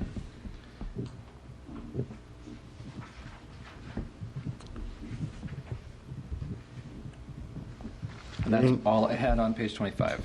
Anything else on page 25? I just had a question here. This is ordinance 142B as in boy. Require all large projects facilitate walking, bicycling, and the use of public transit. How would they require the use of public transit? What you're requiring is that they facilitate. Yeah. Facilitate. Make it easier. Particularly through the chair. Particularly for large projects, for instance, developments out at Sierra Point, participating in transportation systems management programs, carpooling, The shuttles? It might be buses to BART. That's fine. I had a question, the same one, 142B. At the risk of not impacting or adding anything, just want to get a clarification on the word large projects versus major development areas at 142B. What are you asking? It says large projects, and I was asking to see if major development areas would better suit than saying large projects. What's the difference between the two? Large project doesn't necessarily mean that it's a development area. Large project could be anything. Through the chair. I think large project assigns responsibility to those involved in large projects as opposed to an area which is kind of somewhat ambiguous. So that's Thank you. So should we move on to page 26? Any questions on page 26? Sure, I've always got some. Fire away. Actually, it's consideration of a new program, a program that would consider allowing food and green waste processing.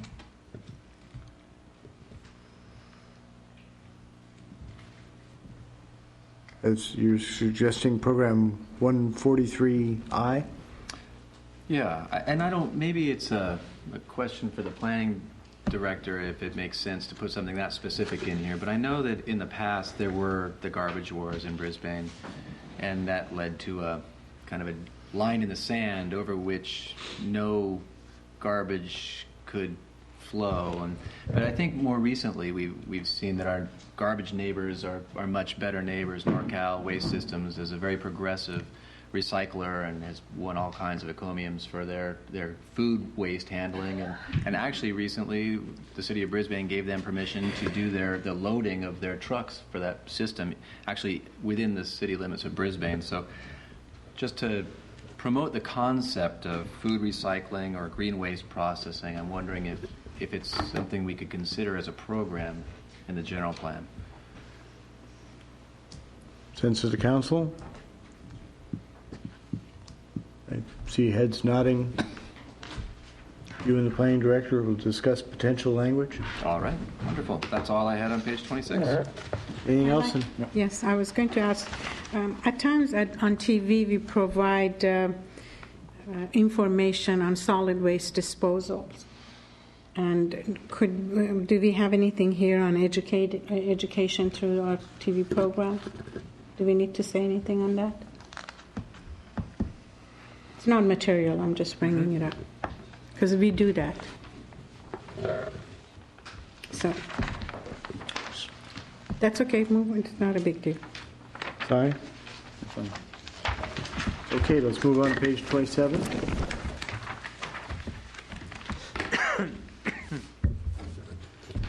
I have a grammatical quibble on the second paragraph, which it sold on site. Does it not still sell on site?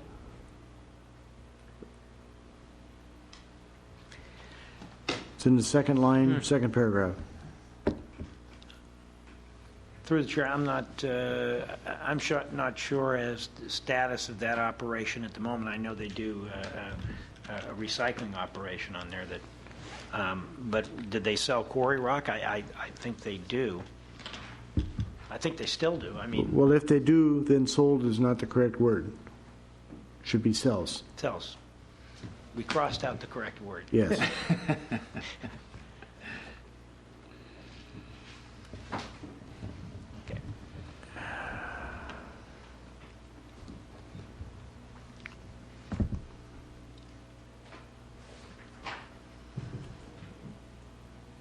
And I have another grammatical query on 1, 2, 3. The bottom of the fourth paragraph, a new sentence is proposed. Continued operation of the quarry under a new permit may not occur, but could happen if the city and the quarry owner cannot agree on a development proposal.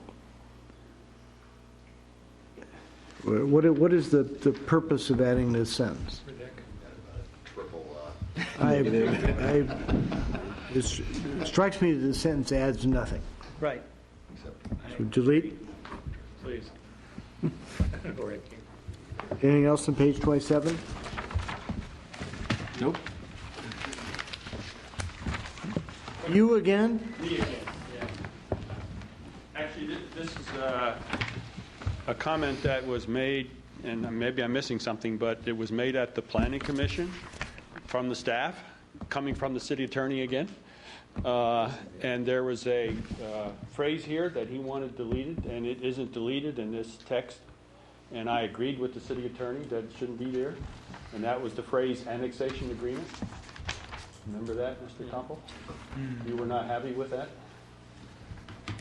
Which paragraph? Paragraph? First paragraph? The added language. Yes, in the red, there is an annexation agreement. Oh, yeah. And you wanted that deleted because I think it implies that we have an annexation agreement, which of course we don't. So that was a misstatement. We could say just there's an agreement, but it isn't an annexation agreement. And that was your concern, I think, and it didn't show up. We just here. put a period after sphere of influence. Right, right, Or we could say that it needs to be annexed to the city before it can be developed, but right, the status of that agreement is a matter of question. right. So Will you and Mr. Prince coordinate on that so it's legally correct? I'm right about that. Through the chair, I think the old language creeped back into this version because I think we had discussed that. So Agreed. the action item is that you and the city attorney will discuss that and correct it. Sorry, anything else on this page? No. Page 28.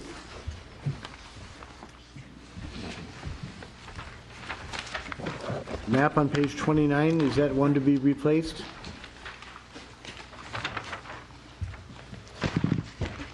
Yes, it will be. Anything on page 30? Yes. Si? Policy 136. Maintenance rehabilitation of structures important to the history of Brisbane. Are we getting into something like Alexandria, Virginia, where you're going to have design review and all that other stuff that goes with this type of a program? Or how far do we want to pursue this? And how are we going to enforce it? Through the chair, most of the language has been in there since is part of the 94 plan, of course, so it's been in there 12 years. The addition, of course, is with and require as appropriate. So it's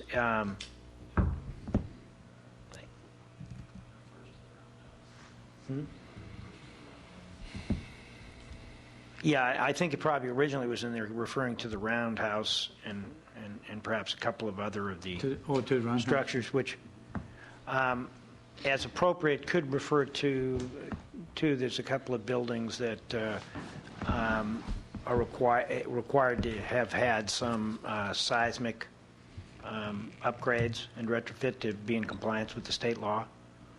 So I think that's where this language originally came from. The suggestion, the added language, and requires appropriate, would be requires appropriate, certainly to a degree was structurally unsound for seismic reasons, and then we would simply be complying with the state requirement. And we've had inquiries over the past couple of years from the state. They periodically ask, have these buildings been retrofitted for, I'm thinking of the machinery building and machinery equipment company and a couple of them. So the extra language is... I'm looking at this as pretty general. It could apply to single-family residences as well. And that's my concern is, I'm just curious, how far do we want to go with this program? As I mentioned, Alexandria, Virginia, you don't want to get into that kind of a situation.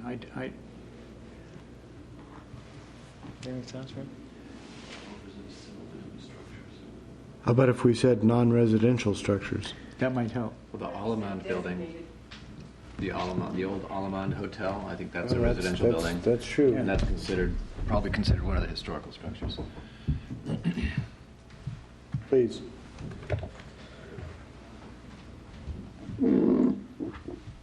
Maybe you could say structures that have been designated by the council. Limit it to individual buildings that the city itself would choose. And how do we determine? We don't have a heritage preservation ordinance, which usually sets up the whole process for designating heritage resources. So I don't think the intent here was to create a whole body of regulation. I think, at least as I read it, requires appropriate might be when we have some kind of a development application. Again, using the roundhouse as an example, the city could require as a condition of that project approval that there be some rehabilitation of a structure within that development, but not as a separate ordinance. I think all the programs that support this policy are all programs that seek to provide assistance in rehabilitating these buildings. Yeah. And it doesn't seem like there's any interest, at least as the way I read it, in constraining people's use of the property, but actually it's to help rehabilitate those properties. Okay, then let's take a for instance here. Let's say we mentioned the Alamand Hotel. It's been here since. Let's assume that they want to demolish the building and build something else. What happens now? Do they have the power to do that, or are they now going to be constrained that they have to restore the building and preserve it? Well, under the existing policy language with the word encourage, it's not a requirement. So the addition of this language, which was recommended, does put another spin on it, because as Councilmember Barnes said, all those programs talk in terms of incentives or information or assistance, not requirements. To actually require such a thing, wouldn't we have to structure an ordinance? Absolutely. Well, require as appropriate, I suppose, as the city attorney said, through a development agreement, or you may be able to provide some requirement, but as Mary Gutenkant suggested, City Council could determine what is appropriate, so you could add that language. But Bill, I mean, I think the question is on a specific situation such as the hotel, absent an ordinance, the person would be able to move forward in whatever fashion they wanted to, as long as they were in compliance with other city ordinances. I've dealt with historic preservation ordinances, and they are, as you suggest, that they are restrictive. They have a process for identifying and putting it on a list, and they have certain requirements that happen when somebody wants to do as little as maybe even a remodel.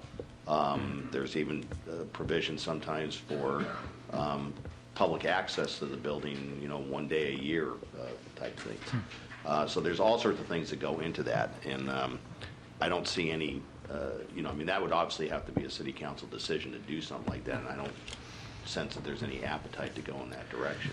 But if we don't have an ordinance that establishes some mandatory things like that, then I think adding in and require is appropriate. Creates an implication of regulation that isn't there, and probably should come out. Through the chair, just would this be an issue, for instance, with the hotel, if the proposal was made to demolish the hotel to rebuild another structure? In the CEQA compliance, would we have to look at a cultural resource issue from the demo? That would be an impact that would be identified as CEQA, but it would not prohibit the demolition of the hotel. It would just be something as an information document that would be brought to the attention of the council. My concern with this language is that someone might make an argument the general plan just by itself constitutes a land use regulation, even in the absence of an implementing ordinance. I'd have a certain level of discomfort about,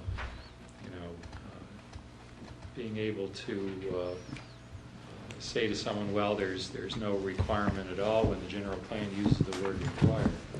Although I agree with Clay that in the absence of an ordinance, I think we'd be on legally weak ground to try to compel that. My suggestion is we delete the words "and require" as appropriate that now appear in red.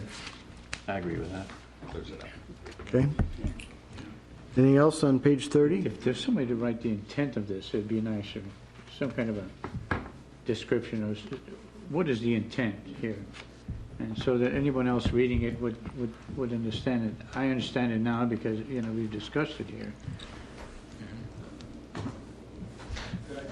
Yes, sir. Oh, I'm sorry. That's your turn. You again? Back to intent. I think the reason for including that phrase was when we're thinking about things like the roundhouse, and you want to require, if you could, in a development agreement that it be preserved. Okay. So if you eliminate it altogether, then there's no implication that we ought to require the saving of anything. So, I mean, it may go too far in the other direction. If you think that there are some buildings that should be saved and there are ways to do them which are feasible, like whatever's left from the roundhouse, then maybe you do want at least some sense of policy that that's what we'd like to have achieved. So if you eliminate it altogether, then even the basis for telling the Baylands people you ought to save the roundhouse seems to then kind of get very diluted. Well, encourage is just as good as "and requires" appropriate with respect to the Baylands, because that'll be a large project. Sure. If all we're really talking about or primarily concerned about is the Baylands and the roundhouse, we would have the legal authority to require that as part of the development approval process. Right. It's going to be a legislative act to begin with. It would just be a condition that we'd... It would be a condition of giving them whatever development entitlements they may need. Well, and I suspect we'd even adopt it in the specific plan. I think that would be one of the least of the exactions we'd be Right. Yeah. My only point is, I'm sure that there's no disagreement with that, but my only point is that if you want to telegraph that this is a policy of the city, then you need to probably say it in some way or another. And encourage seems kind of weak to me.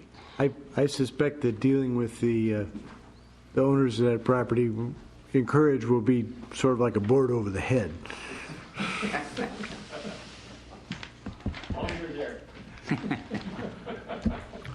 I can't worry about it otherwise. Anything else on page 30? Page 31? How about the map on page 32? To be replaced. Any change to the footnotes on page 33? Are we finished? And I will give you a motion to adjourn, Mr. Mayor. Second. Paul would like to speak.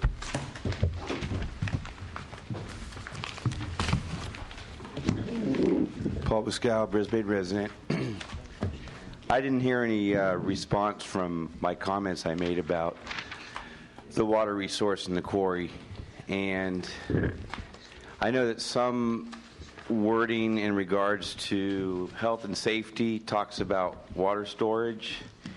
And Randy seems to think that we have adequate storage. And as far as a water system goes, a 7-day supply is considered adequate. And I've said it before that PUC has told all its consumers that you could be out of water for up to 60 days in the event of a catastrophic event. So I would really like to see how far 7 days could be stretched, even if it was a 14-day outage.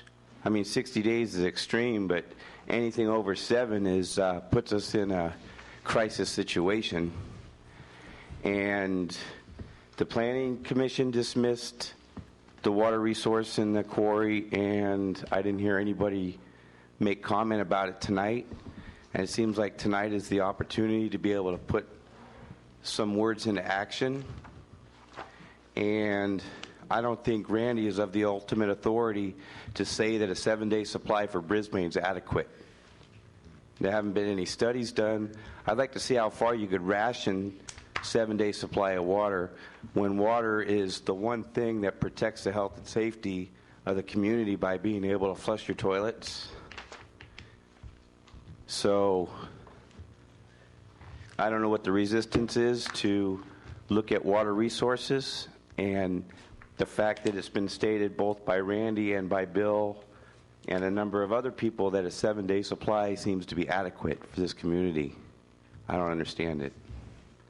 Do you have a specific suggestion? Well, one of the suggestions was that a water resource that's not going to be contaminated by storm drains, which most of the water resource that we have in this community is surface water, and the storm drains drain into that surface water resource with the exception of the quarry. It's all uphill, upstream from any storm drains.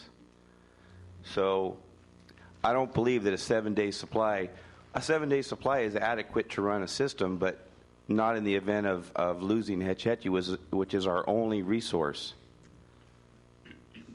And they say we could be out of water for up to 60 days. They tell each community to prepare for that. And they're not talking about drinking water. They're talking about being able to get rid of your waste. Well, I was hoping that we could work something out, but I didn't hear anybody make a comment as to, yes, we need to look at that as a resource and not runoff. Does anybody wish to make a comment? I hear none. Well, can you explain to me why there is no comment? I obviously I'm not satisfied with the reaction that I've been getting in regards to this issue, but I don't understand what the lack of involvement is to the most vital resource is water. There's everything in this community we can go without, with one exception, and that's water. It not only provides the vital resource for life, but it also gets rid of waste. Paul, I suggest if you'd like to make a specific suggestion, you write it down and give it to us and we can talk about it. I don't think you're going to get such a specific suggestion from anyone on the council tonight. Okay, but I brought it up for years at the appropriate meetings, through the Planning Commission, through the council, through the Open Space and Ecology, and the only program we have as far as the open space ecology is that Brisbane have adequate water supply, and Randy says that we have adequate water supply. So my point being is that I've went through the channels, I've made it an issue, and there's still resistance to say that we have adequate supply. I don't recall getting anything written from him in regards to this. What's that, Seppi? This is an issue that if you'd like us to take it up, why don't you make a specific written suggestion, and Randy will have an opportunity to look at it. Okay. And make. I have a problem with that because I've never heard anybody come in here that had an issue that was told that they had to do it in writing. I thought it was public comment to raise issues and to address the council and staff. And you have raised an issue, and you've addressed the staff, and you've addressed the council, and no one here is going to suggest tonight a program, a specific language that's going to satisfy you. My suggestion is that you take another step and write down whatever it is that you would propose and let Randy have a look at that, and we can discuss it further. I'm not going to get there tonight. Okay. I believe that the powers to be are putting this community at jeopardy by stating, this is why I'm saying this. I've already asked him for guidance to look into the possibilities of more storage, and he says we don't need storage, that he has a problem with storing water. Okay, and all I'm saying is that we don't have adequate water storage in the event of a catastrophic situation where we lose our only source of water from SFPUC. So I've talked to Randy, and he's conveyed to Bill and a few other people that there's no need to discuss this any further because we have adequate supply. So I don't say I have the answers or have an alternative to come up with a plan. I thought that would be something that needs to be left to engineers and people that are capable of giving us a worst-case scenario plan for this community. That's all I'm saying. Paul, you've made your point. Well, obviously I haven't, because it's been years, and at all these appropriate meetings, it's still not put down in writing. I mean, I don't know what more to say. I'm not trying to argue with you. I know it's not, your forte as far as dealing with water issues. That's an issue with Randy, but I've brought it up to them in the past. Thank you. Mr. Miller? Sorry, just a quick clarification. In the staff report, there is a statement about the proposed policy 13001 being deleted by the staff. That actually read, provide adequate water storage for emergency use. You won't find it in your stuff because it was deleted by the staff because in the conversation before the Planning Commission, it was felt that it belonged in the health and safety element rather than the conservation element. And so I assume that's going to be considered in that context.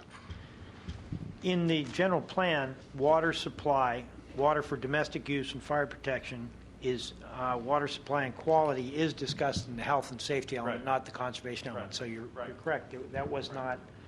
So we did have language, but the question was where should it be placed? Okay. So we'll highlight that issue when We get to the health and draft safety. comes back.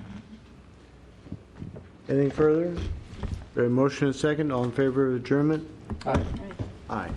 Thank you very much.